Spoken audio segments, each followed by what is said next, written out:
Hey everyone, welcome back to the channel. Been about a week since I made the last video, so I thought I'd pick up the camera and do a little bit of a video since I got a little bit of inspiration. Things have been pretty quiet in the mailbox. One other thing I'll mention, I'm actually recording this while watching a spring training game, trying to think of warmer weather times. So if the lighting on me randomly changes on me mid-sentence or mid-word, that's going to be why, because the TV is right up there in front of me. And it's just bright enough and just close enough that maybe you'll pick up some of that. Anyway, like I said, the mailbox has been pretty quiet, but I did get one pickup.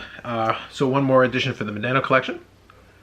So I left the light off with us so that there wouldn't be glare on top of the TV, so you can actually see a little bit of glare from the lighting. Anyway, so this is Winning Materials. This is the parallel gold version.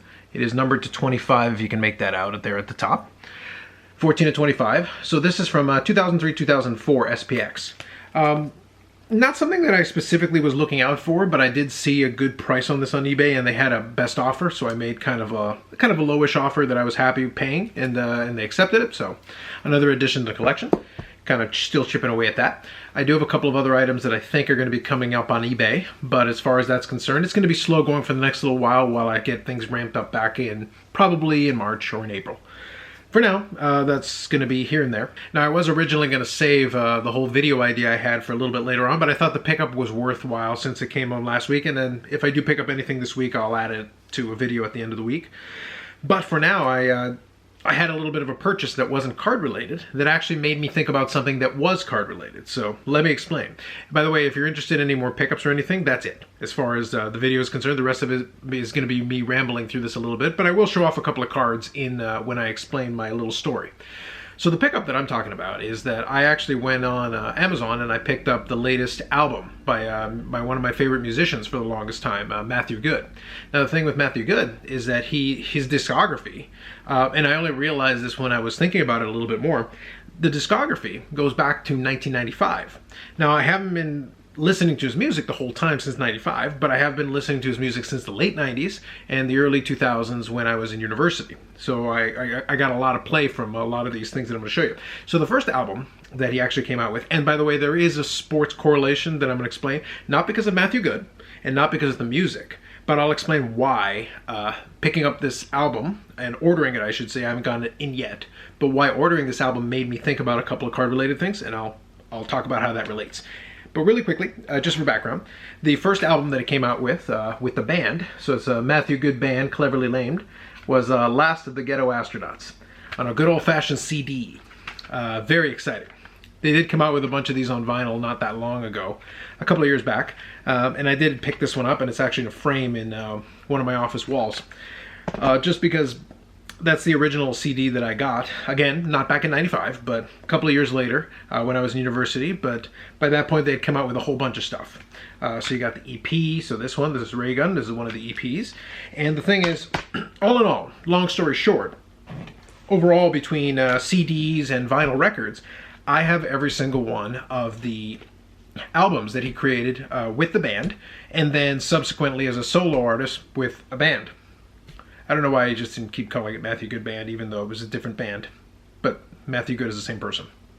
That's just me on a bit of a tangent, but I've never understood that part. Anyway, overall, it's just to give you a bit of an idea.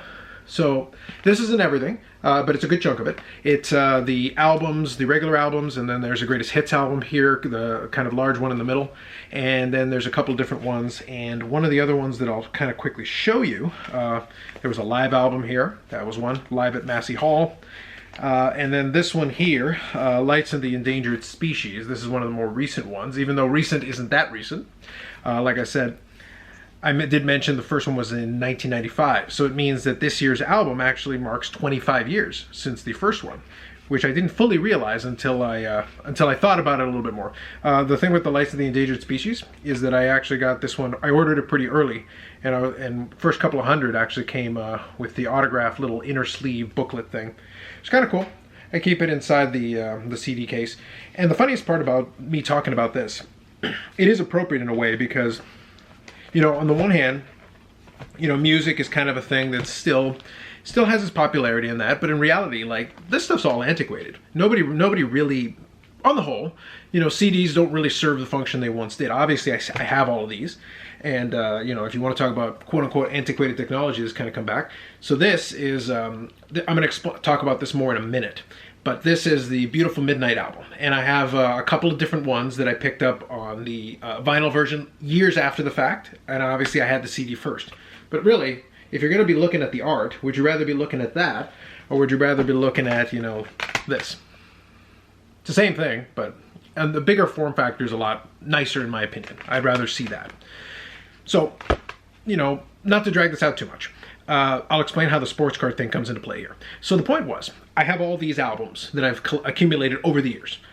This isn't complete, it's mostly complete, but I've got all the studio albums up until this point, obviously greatest hits, you know, a couple of the live album, a couple of the EPs, things like that. I've got all that, including some on vinyl and most of them on CD. The point is that this was the 13th studio album, so I picked it up.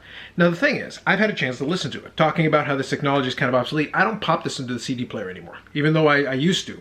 Definitely, this was with the original copy that I listened to in university a lot. So this one's the Underdogs album. But the thing is, obviously today, if I'm feeling a nostalgia kick and I want to go listen to a Matthew Goode album, well, I'm probably just going to pop on Spotify. Realistically, that's much easier for me, and that's basically what I did when it came to the new album, because you can go and you can actually listen to it, and I'll show you there. It's gonna be a little difficult with the glare, but the point is that that's the new album, and I was able to listen through it. And here's the thing. So as I said, the 13th studio album, and obviously I'm a fan given that I've got all this stuff. I'm not a big fan of it. It wasn't my favorite, and that's not been surprising. What I would say, and this is where I was going to relate a little bit to the first sports card thing that it made me think about. Like I said, the music itself has nothing to do with sports or sports cards. But the thing is, when I think about the Matthew Goode Band, and then subsequently the solo albums, I look at a certain division point. And really the division comes between this and what comes after. So this right here. These are the albums of the Matthew Goode Band, with the exception of this one. So that's Avalanche. So that was the first solo album. Now the thing is, I've got all of them up until this point. And really the main reason that I bought the CD was because I felt, not so much an obligation. Obligation is the wrong word. But I felt like, at this point, I'm invested enough into it from the standpoint that I've gotten all the other ones, that it would have felt weird to, you know, at 25 years in, with all the different ones that I've got, it would have felt weird to suddenly exclude this one when I've got everything that has led up to this point. So these are all the ones that I'm talking about that led up into the first solo album. And then these are all the ones that I have for the CDs that came after. And then I've got a couple of these, a couple of the ones that are missing in between, I've got in the vinyl version. But the point is that I've got all the studio albums up until this point, and it would have felt weird to leave it out. The way this relates to sports cards is this. And this is maybe something you can think about. I think it applies more to a player collector or a team collector than it does to a set collector. Because if you're collecting a set, you can obviously decide to leave certain cards out and things like that if it's got variations and things and you're not that interested in that. But a set is a set. You know, if there's 100 cards in the set, if you're going to consider it complete, 100 cards is what you're going to get for the most part. But when it comes to like a player collection, you can really kind of pick and choose your rules, so to speak. You can decide to collect only the memorabilia cards. You can collect the autograph cards. I did that for a long time with my Modano collection because it was just more interesting to me than picking up a lot of the base cards and the small inserts in that. Recently, though, I've focused my attention a lot more on certain time ranges, and I'm going to get into how that applies to this again in a second. But from the perspective of an overall player collection, Modano's been retired for years. So I use him as an example because he's been around for a long time as well, and they still have cards for him in newer sets. But the newer cards in the newer sets don't interest me. Even though this is a newer card for Modano, this is, 2003, 2004, it's kind of in the later point of his career, this was still a playing days card. So this was still while he was an active player. But if something comes out in 2008, 2019, 2020, like this year, I've gotten a handful of cards in the last couple of mail days that were more recent. I like them in the sense that I like the idea of having a card because, his early cards were in the 1990s, then he played into 2000s, then he played into the early 2010s. So you think about that, 3. And then as soon as you get into the 2020s, you're talking about cards in 4 decades. And that's kind of cool, especially for a player who isn't considered, a classic player in the sense he started playing in 1990. But the point is that I'm not going to be as enthusiastic or excited about the newer stuff, because a lot of the newer stuff is just going to be kind of a rehash of the older stuff. And a lot of the newer stuff, he's a legend. So they throw him into the set almost as an obligation. Well, you know, you have to represent this era, especially for collectors who collected players that came up in the 1990s. So it's not quite as exciting. It's kind of the same idea here, bringing it back to the music analogy. These are kind of my favorite era of the Matthew Goode and the Matthew Goode Band, but I'm going to narrow it down further in a second. Now, it's not that the ones that came after were not good, because there were ones that I thought were pretty good as well. Like, this one is the one that came immediately after that little group, White Light Rock and Roll Review. This one I think was very solid. Greatest Hits album, Greatest Hits album, same kind of idea. I was a big fan of it. But then it gets into an era where it's good, but at the same time, it decreases in terms of the amount of songs that I'm going to enjoy in it. So Hospital Music, live album. Live album's pretty good because it's got some of the old songs on it. Vancouver, Lights of the Endangered Species, Eras of Desire, and that's not even everything complete. Some of them were just the vinyl version.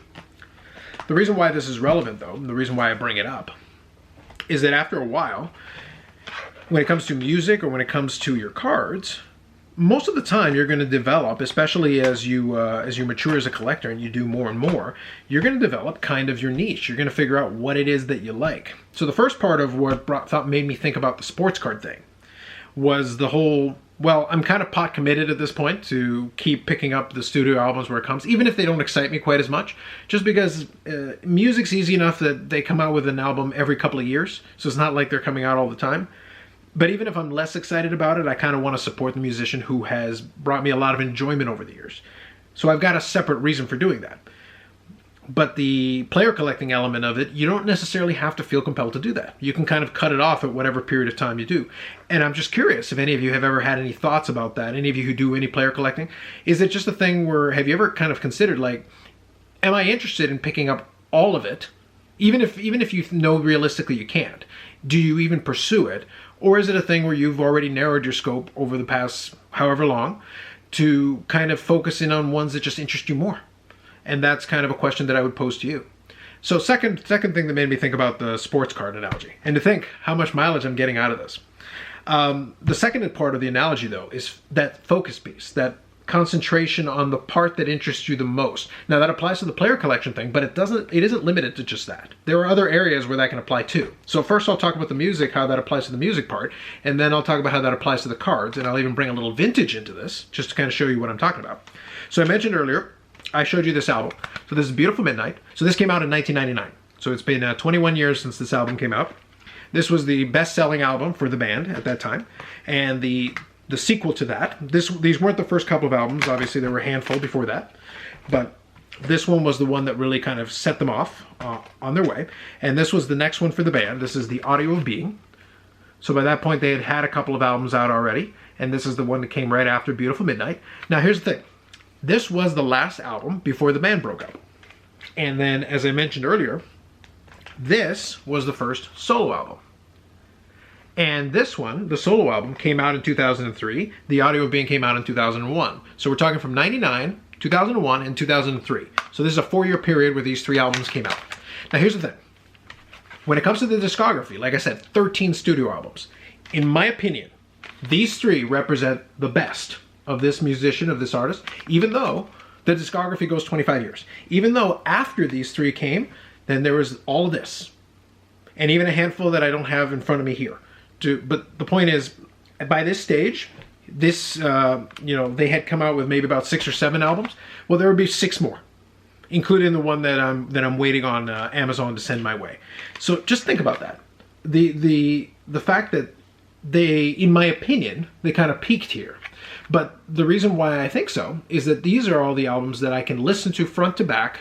And for many years, if you ask me what was my favorite, I might say this, I might say this, or I might say this, depending on my mood at that time. And they were interchangeable to me. And even today, if I was to choose one right now, I'd probably say Audio of Being. But Avalanche would be really close, and Beautiful Midnight would be really close, and I'd have to really think about it and kind of decide where I fall into it. Now, what the hell does any of that have to do with sports cards? Okay, so I've gone into an extended story time about this, but let me explain kind of where that all comes into play. I mentioned what I would refer to as far as player collections, but what about collecting sets and things like that?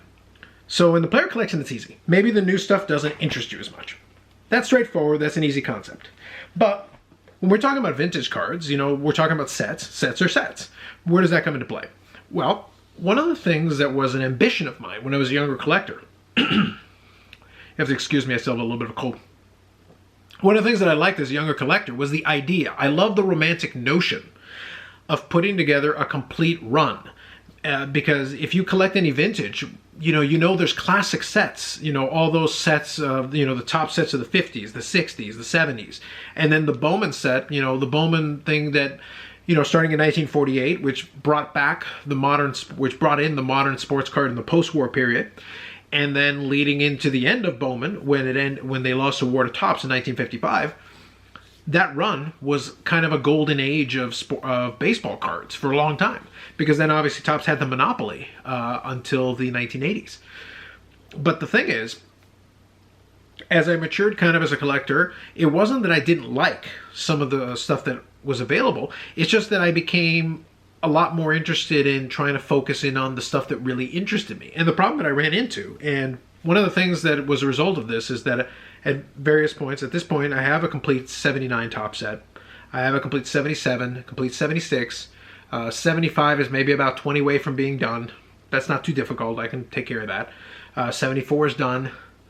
And then 71, I have a good starter set on. 1970 Topps, I just have the high numbers left to do. So I've made a good run with the 1970s. And then I finished 1956 Topps. So that's this is part of the set. I think I've shown this card before, but just so we would get the point across. But here's the thing.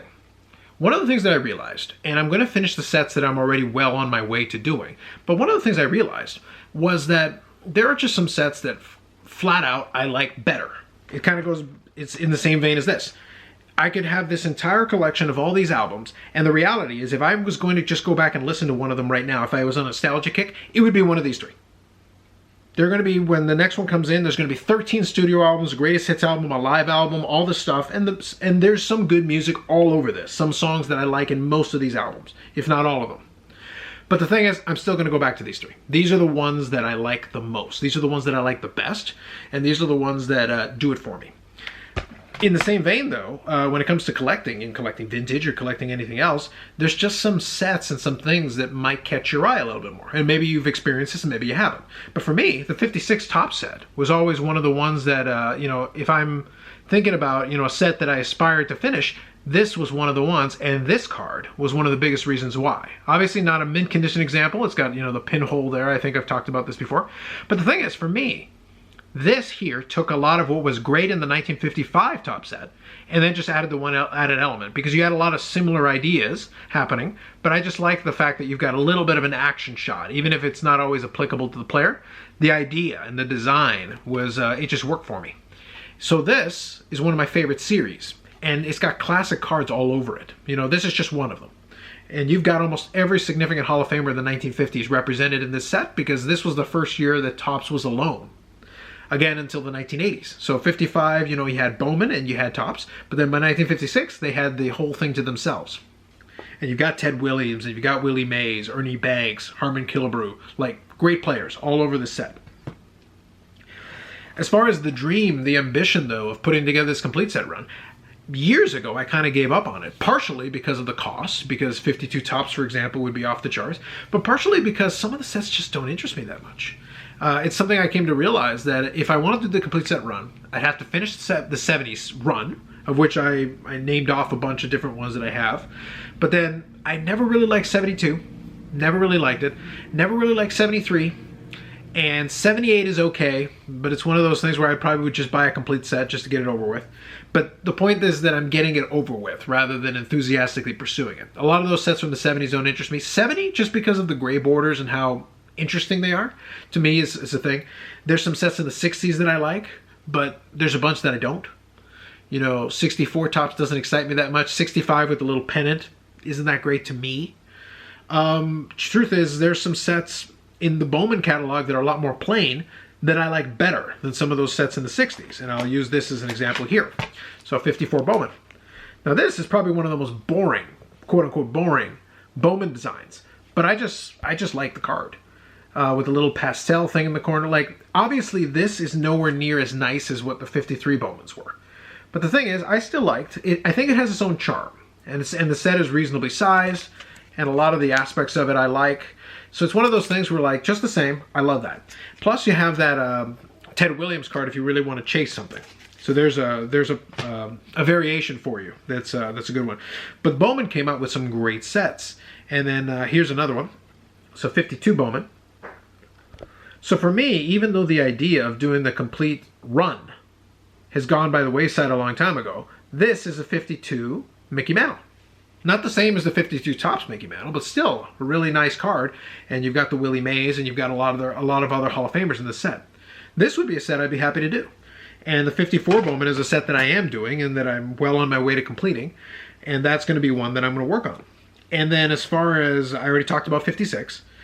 And I already showed you 52 would be one that I would definitely, that would be an ambition for me. Because I like the Bowman. And that's kind of the point. The point is that even though I'd be missing a ton of stuff, I could still put together a collection that I'd be extremely proud of, just focusing in on the series that interests me. And I'll do one more here before I finish up this video, because I've already gone on kind of long enough. This would also be another series that I would have the ambition of going after, because to me it represents one of the nicer designs of the era, because I just love the cards on it. So 53 Topps. Once again, the same idea. So to me right here, that's a classic card right there.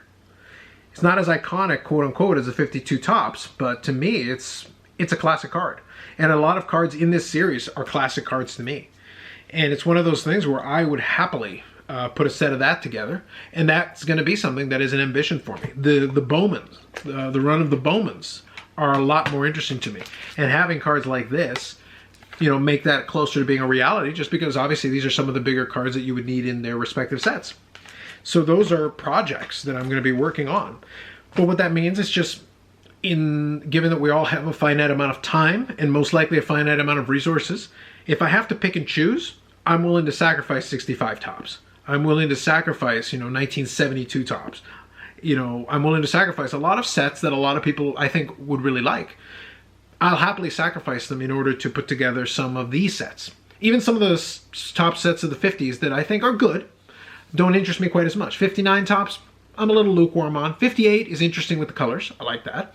57 is one that I've always kind of been back and forth on, but the truth is, especially with the register problems, if you've ever seen the 57 Topps, I really love the 56. I'm not a big fan of the 55.